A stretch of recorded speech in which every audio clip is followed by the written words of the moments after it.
मैं जिस कारण से ये हमने प्रेस कॉन्फ्रेंस की, आप सबने ये देखा, ऐसा कोई नहीं होगा जिसकी आंखें थोड़ी नम ना हो जाएं। एक सेकंड आप लोग जरा, मैं जो पता है आप हम भी थोड़ा काम कर रहे हैं। एक सेकंड साइलेंस हो जाइए प्लीज।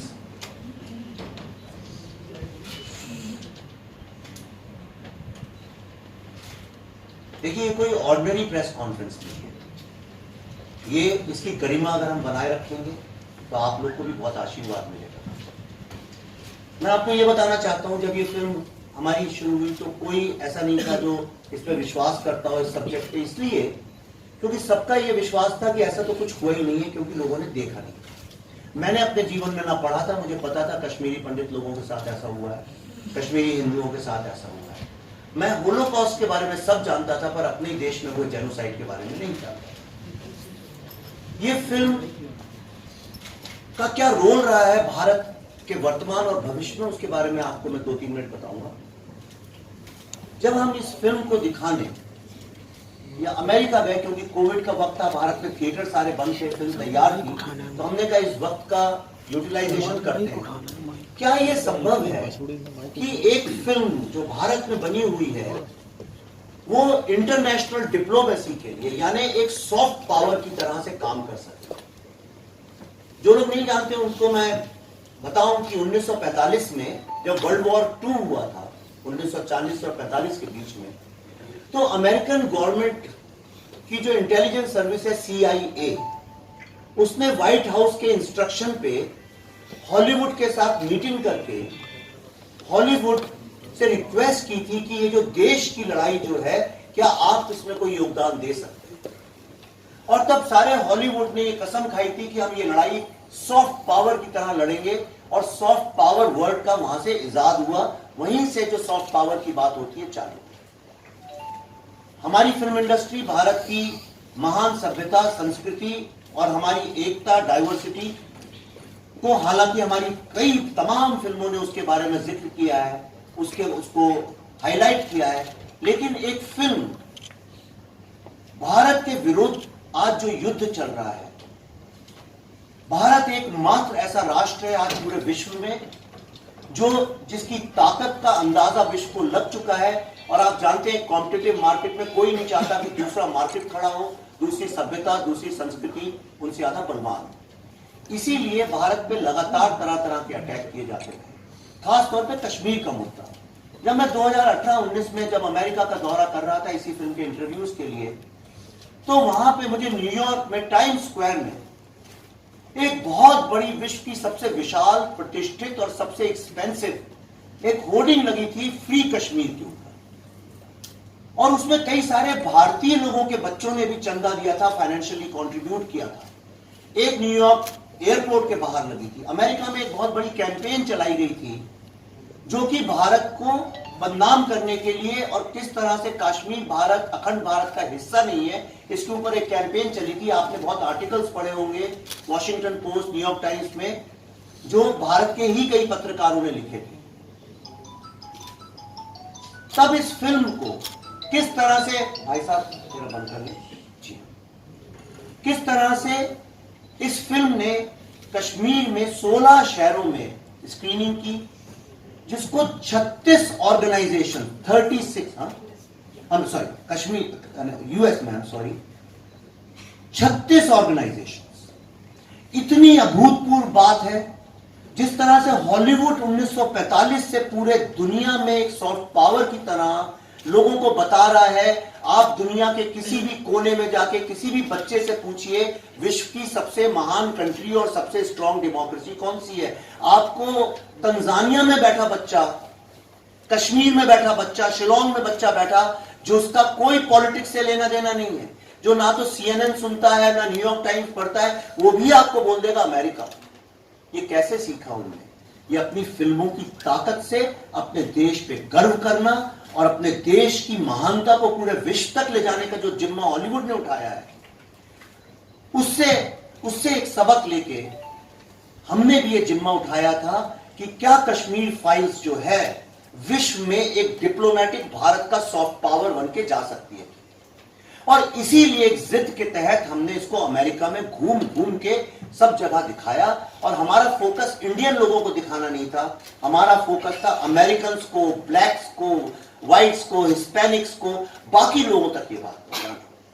और मैं आपको बहुत गर्व के साथ एक बात बताना चाहता हूं, वॉशिंगटन डीसी में इस फिल्म को देखने के बाद कैपिटल हिल, जिसको विश्व की सीट ऑफ डेमोक्रेसी बोलते हैं, टेंपल ऑफ डेमोक्रेसी बोलते हैं, और माना जाता है विश्व की सबसे स्ट्रांग डेमोक्रेटिक संस्था है, जो अमेरिका का पार्लियामेंट है, जो नहीं जानते उनके नॉलेज के लिए, उसको कैपिटल हिल बोलते हैं, जहां वहां सारे उनके सेनेटर्स और कांग्रेसमैन बैठते हैं।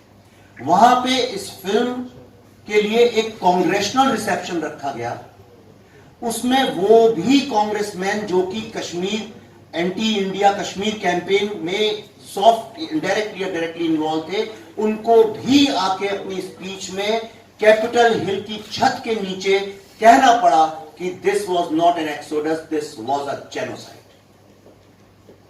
ये एक इतनी बड़ी डिप्लोमेटिक जीत है जिसकी कल्पना आज करना मुश्किल है, पर आपको कुछ सालों में पता चलेगा।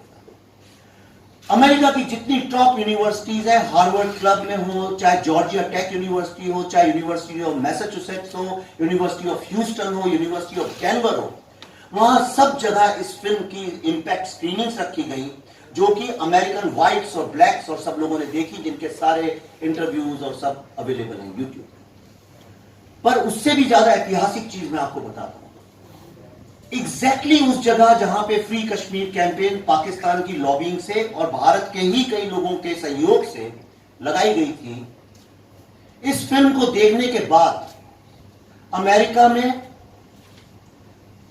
इसके जो व्यूअर्स थे, जिन लोगों ने देखा, उन लोगों ने स्वेच्छा से बिना किसी के बोले पैसे कंट्रीब्यूट कर करके अंततः उसी टाइम्स स्क्वायर में, जो विश्व की सबसे प्रतिष्ठित, सबसे बड़ी, सबसे महंगी होर्डिंग की साइट है, इस 26 जनवरी को कश्मीर फाइल्स का वहां पे होर्डिंग लगवाया। और पहली बार अमेरिका के इतिहास में, इसको मैं अंडरलाइन कर रहा हूं, पहली बार अमेरिका के इतिहास में कश्मीर का पूरा मैप न्यूयॉर्क सिटी के टाइम्स स्क्वायर पे दिखाया गया। जो लोग नहीं जानते उनकी नॉलेज के लिए, अमेरिका में आज तक कभी कश्मीर का पूरा मैप नहीं दिखाया गया। जो हिंदुस्तानी, उनके बच्चों तक ने अमेरिका का कश्मीर का पूरा मैप नहीं दिखाया। एक फिल्म की इतनी ताकत है।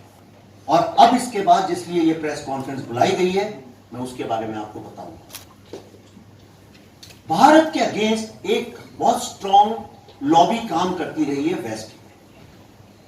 जब एब्रोगेशन ऑफ आर्टिकल 370 हुआ, तो उसके बाद तमाम ऑर्गेनाइजेशंस में, जो मोस्टली उसमें कई सारे भारतीय भी इन्वॉल्व थे, पर जनरली उसमें काफी पाकिस्तान लॉबीज इन्वॉल्व थे, तरह तरह की ताकतें जो भारत के अगेंस्ट काम करती हैं, उन्होंने वहां की जो स्टेट है वो एक अपने आप में राष्ट्र की तरह होती है। वहां की स्टेट्स, वहां की जो पार्लियामेंट, संविधान सभा समझ लीजिए, तो जो हाउस ऑफ रिप्रेजेंटेटिव्स हैं, वहां जा जाके कैंपेनिंग कर करके वो लोग वहां से इंडिया के अगेंस्ट रेजोल्यूशंस पास करवाए। सिएटल स्टेट में हुआ, कई तमाम स्टेट में हुई। डॉक्टर कॉल उस पर रोशनी डालेंगे कि इंडिया एक फैशिस्ट गवर्नमेंट है, कश्मीर को जबरदस्ती उसका आधिपत्य रखा है, कश्मीर जो है वो भारत का हिस्सा नहीं है, किस तरह कश्मीर में 4G नहीं है, इंटरनेट नहीं है। और हम लोग भी उसी आर्ग्यूमेंट में फंस गए। हम भी वो झूठे आर्टिकल जो वॉशिंगटन पोस्ट, न्यूयॉर्क टाइम्स में हमारे लोग लिखते थे, उनमें फंस गए। किसी एक आदमी ने मेन स्ट्रीम में एक सवाल नहीं पूछा, हाँ भाई 4G और इंटरनेट की बात तो जरूर करेंगे, पहले ये बताइए कि जो कश्मीरी हिंदू जिनकी वो जमीन है वो वहां क्यों नहीं है। और अमेरिकन हाउस ऑफ रिप्रेजेंटेटिव्स में भी ये बात नहीं पूछी।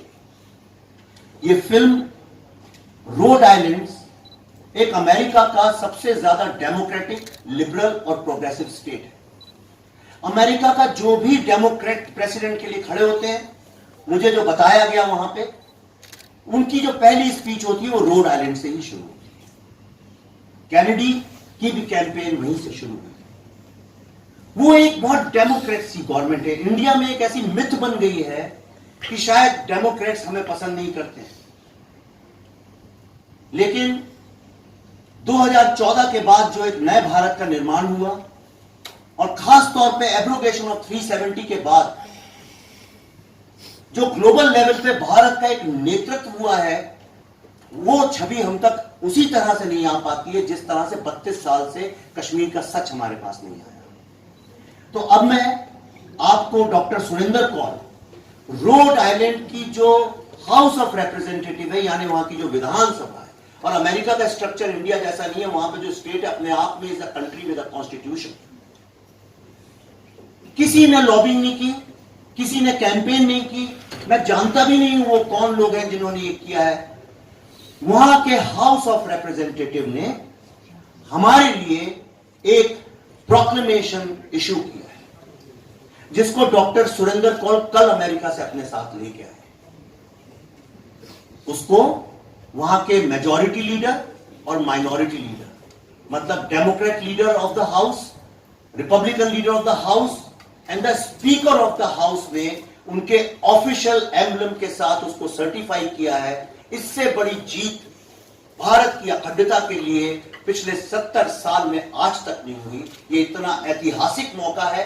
अगर आप इसकी गंभीरता और इसको समझेंगे तो मेरे ख्याल से हम सब मिलकर भारत का नाम सारी दुनिया में कश्मीर की अखंडता को लेकर एकजुट होकर काम कर सकते हैं। अब मैं डॉक्टर सुरेंद्र कौल से चाहता हूं कि वो एक सेकंड राजू सर्टिफिकेट